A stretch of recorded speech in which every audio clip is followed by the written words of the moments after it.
കണ്ണൂർ ആറളം ഫാമിൽ തമ്പടിച്ച് 20ഓളം കാട്ടാനകളെ വനത്തിലേക്ക് തുരത്തി. വയനാട് പുൽപ്പള്ളി മരക്കടവിലെ ജനവാസ കേന്ദ്രത്തിലിറങ്ങിയ കാട്ടാനകൾ കൃഷി നശിപ്പിച്ചു.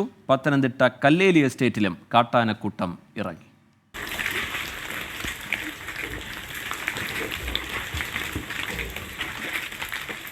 കണ്ണൂരിലെ ആറളം ഫാമിൽ തമ്പടിച്ച കാട്ടാനകളെ വനത്തിലേക്ക് തുരത്താനുള്ള വനപാലകരുടെ ദൗത്യം 1 മാസമായി തുടരുകയാണ്. ഇതിനിടെയാണ് 20ഓളം വരുന്ന കാട്ടാനക്കൂട്ടത്തെ ആറളം വന്യജീവി സങ്കേതത്തിലേക്ക് തുരത്താനായത്. താളിപ്പാറയിൽ നിന്ന് കോട്ടപ്പാറ വഴിയാണ് കാട്ടാനകളെ വനത്തിലേക്ക് തുരത്തിയത്. ആനകളെ വനത്തിലേക്ക് എത്തിച്ച ശേഷം വൈദ്യുതി വേലികൾ ചാർജ് ചെയ്തു. വരും ദിവസങ്ങളിലും കാട്ടാന തുരത്തൽ ദൗത്യം തുടരും.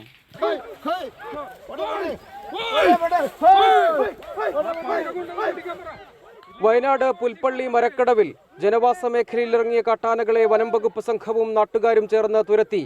കൃഷിയിടത്തിലിറങ്ങിയ 2 കാട്ടാനകൾ മേഖലയിൽ തമ്പടിച്ചതോടെയാണ് വനപാലകരെത്തി ആനകളെ കബനിപ്പുഴ കടത്തിയത്. പ്രദേശത്തെ വനാതിർത്തിയിലെ ഫെൻസിങ്ങും കിടങ്ങും തകർന്ന നിലയിലാണ്. അതേസമയം പത്തനംതിട്ട കല്ലേലി എസ്റ്റേറ്റിലിറങ്ങിയ കാട്ടാനകൾ ലയങ്ങൾക്ക് സമീപം തുടരുകയാണ്. കാട്ടാനകൾ കഴിഞ്ഞ ദിവസം കല്ലേലി UP സ്കൂൾ പരിസരത്തേക്കും എത്തിയിരുന്നു. വിവിധ ബ്യൂറോകൾക്കൊപ്പം 24 കണ്ണൂർ.